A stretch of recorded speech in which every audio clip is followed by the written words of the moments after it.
আজ আপনাদের সঙ্গে শেয়ার করব নতুন ধরনের একটা হেলদি রেসিপি। আর এটা আপনারা যদি বাড়িতে একবার বানিয়ে খাওয়ান, এত প্রশংসা করবে যে সপ্তাহে 5 দিন বলবে এটাই বানিয়ে দাও।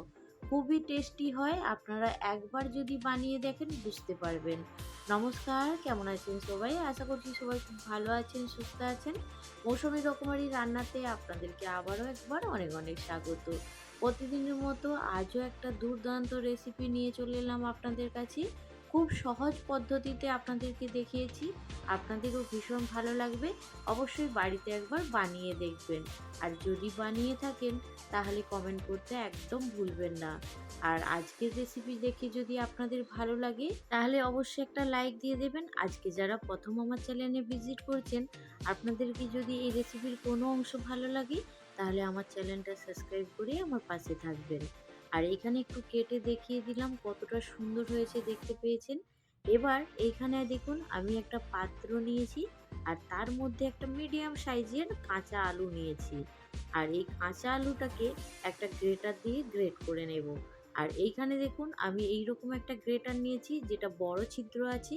সেটা দিয়ে আমি কিন্তু এটা গ্রেট করব না, যেটা ছোট ছোট ছিদ্র আছে সেটা দিয়েই আলুটাকে সুন্দর করে এখন গ্রেট করে নিচ্ছি। আলুটা গ্রেট করা হয়ে গেলে আলুটাকে খুব ভালো করে এখন ধুয়ে নেব, যতক্ষণ না পর্যন্ত আলুটা সুন্দর একদম সাদা ধপধপে হয়ে যায়। এখানে আলুটা গ্রেট করা হয়ে গেছে, এবার ধুয়ে নিয়ে চলে আসবো।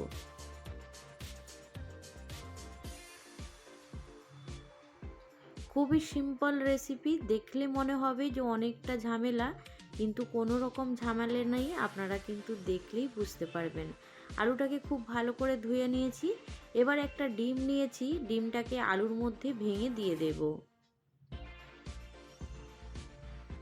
যারা ডিম খেতে না পছন্দ করেন তাহলে সেই ক্ষেত্রে আপনারা অল্প একটু বেকিং পাউডার দিয়ে দেবেন, তখন দেখবেন এটা যেমন ডিমের কাজ করছে সেটা কিন্তু বেকিং পাউডারের কাজটা করে দেবে। এইখানে দেখুন আমি গোলমরিচের গুঁড়ো হাফ চামচের থেকে একটু কম নিয়েছি, আর স্বাদ মতো নুন নিয়েছি। এবার 2 চামচ ভর্তি করে এখানে আমি ময়দা নেব। আপনারা যদি ময়দা খেতে না পছন্দ করেন সেই ক্ষেত্রে কিন্তু আটা দিয়ে এটা বানিয়ে নিতে পারবেন। তো এইখানে দেখুন এবার খুব ভালো করে অল্প অল্প করে জল দিয়ে এটাকে সুন্দর করে একটা পাতলা লিকুইডের মতো বানিয়ে নেব। তবে খুব বেশি পাতলা হবে না, আপনারা দেখতে থাকুন বুঝতে পারবেন। অল্প অল্প জল দিয়ে আমি এইখানে ব্যাটারটা রেডি করে নিচ্ছি।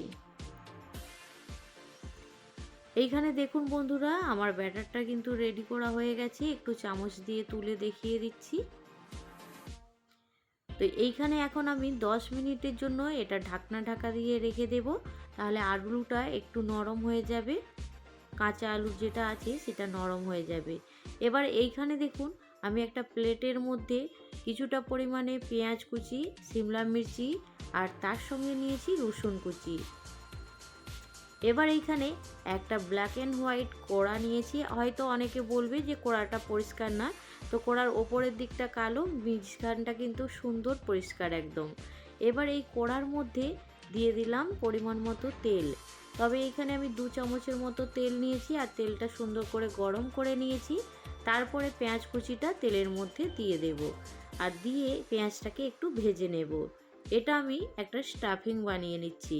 আর যদি আপনারা এই স্টাফিংটা নিরামিষভাবে বানাতে চান তাহলে কিন্তু আলু দিয়েও এই স্টাফিংটা বানিয়ে নিতে পারবেন।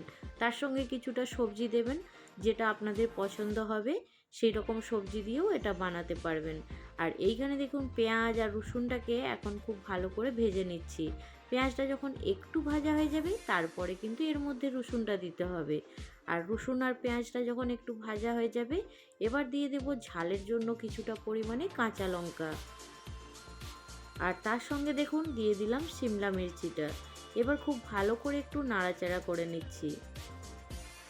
আজকের এই স্টাফিংটা আমি কিন্তু চিকেন দিয়ে বানাবো। তো চিকেনটা তার জন্য অফ ক্যামেরাতে আমি আগে থেকেই নুন দিয়ে সিদ্ধ করে রেখে দিয়েছিলাম, তারপরে বেশ ছোট ছোট করে টুকরো করে কেটে নিয়েছি।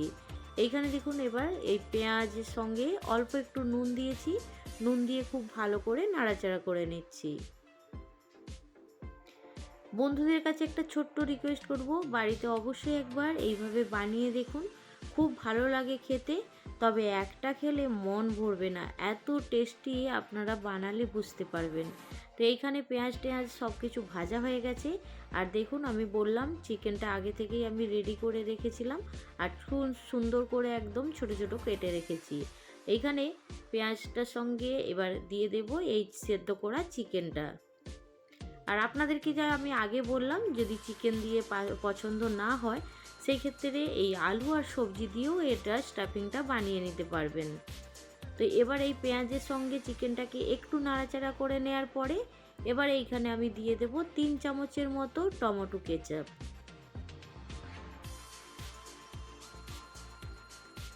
আর এটা দেওয়ার পরে এবার এর মধ্যে আমি 1.5 চামচ দিয়ে দেব সয়া সস।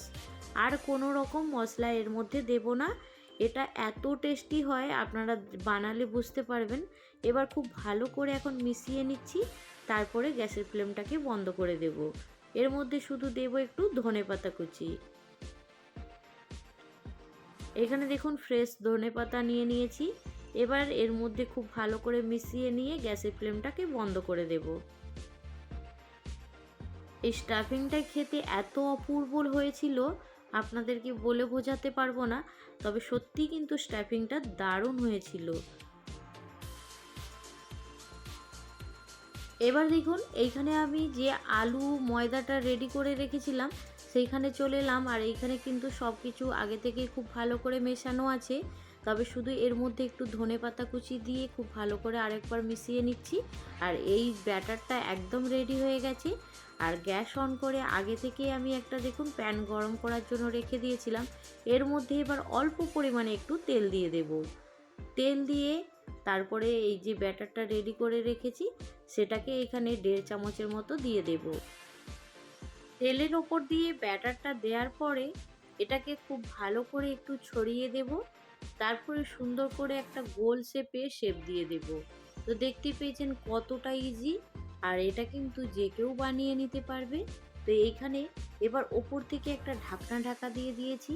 মাত্র কয়েক সেকেন্ড রাখার পরেই কিন্তু এটা একদম ওপরটা শুকিয়ে যাবে। আর তবে কিন্তু গ্যাসের ফ্লেমটাকে লো টু মিডিয়ামের রাখতে হবে। এই সময় কিন্তু গ্যাসের ফ্লেমটা হাই ফ্লেমে রাখা যাবে না। তো এইখানে দেখুন এবার উল্টে পাল্টে এটাকে একটু লাল করে ভেজে নেব। তো দেখতেই পেয়েছেন এটা কিন্তু আমার ভাজা হয়ে গেছে।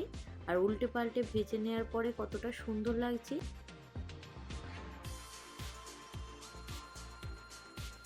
আবারও একটা তৈরি করে নিচ্ছি একদম সেম একইভাবে। তো এইখানে দেখতে পেয়েছেন, আর আমি একটু স্পিড দিয়ে এটা দেখিয়ে দিচ্ছি। তো দেখতে পেয়েছেন এটাও কিন্তু সুন্দরভাবে রেডি হয়ে গেছে। আর এটাকেও উল্টে পাল্টে একটু লালচে করে ভেজে নিচ্ছি।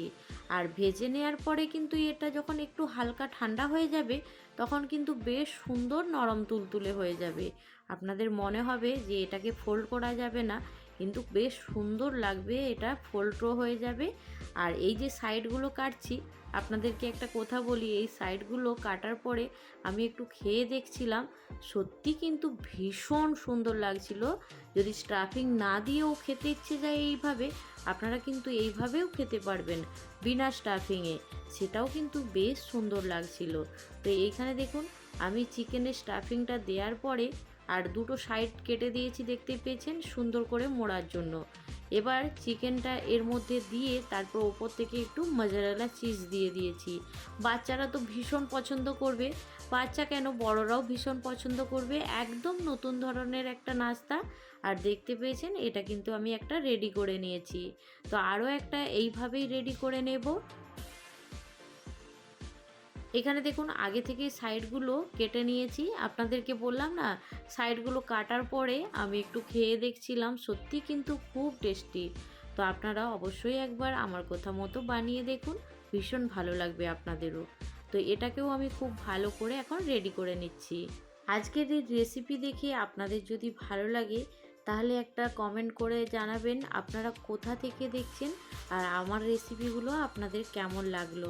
আমি অনেক ভিডিও আপলোড করেছি, জানি না ভগবান কবে আমাকে দিন দেবে যে আমি একটা নিজের পায়ে দাঁড়ানোর চেষ্টা করছি, সেই দিনটা কবে আসবে। আর এইখানে দেখুন সবগুলোকে রেডি করে নেওয়ার পরে আমি একটা প্যানের মধ্যে এইখানে আবারও সাজিয়ে নিচ্ছি। ওপর থেকে আরেকটু করে মোজারেলা চিজ দিয়ে এটাকে দেখুন এবার সুন্দর করে আরেকটু গরম করে নেব, যতক্ষণ না মোজারেলা চিজটা মেল্ট হয়। তো আপনাদের একটা কমেন্ট পেলে আমারও কিন্তু বেশ ভালো লাগবে। তো এইখানে দেখুন আমি আগে থেকে একটা প্যান খুব ভালো করে একদম হাই হিটে গরম করে নিয়েছি, আর সেটা করার কারণ আপনাদেরকে বলছি। তো ওপর থেকে একদম গরম একটা তাওয়া রেখেছি, এই যে চিজটা আছে সেটা খুব ভালো মেল্ট হয়ে যাবে, আর নিচের থেকে হালকা করে যে তাপটা হবে তাতে ভেতরের যে চিজটা আছে সেটাও কিন্তু মেল্ট হয়ে যাবে। তো এই টেকনিকটা আপনাদের কেমন লাগলো অবশ্যই কিন্তু জানাতে ভুলবেন না।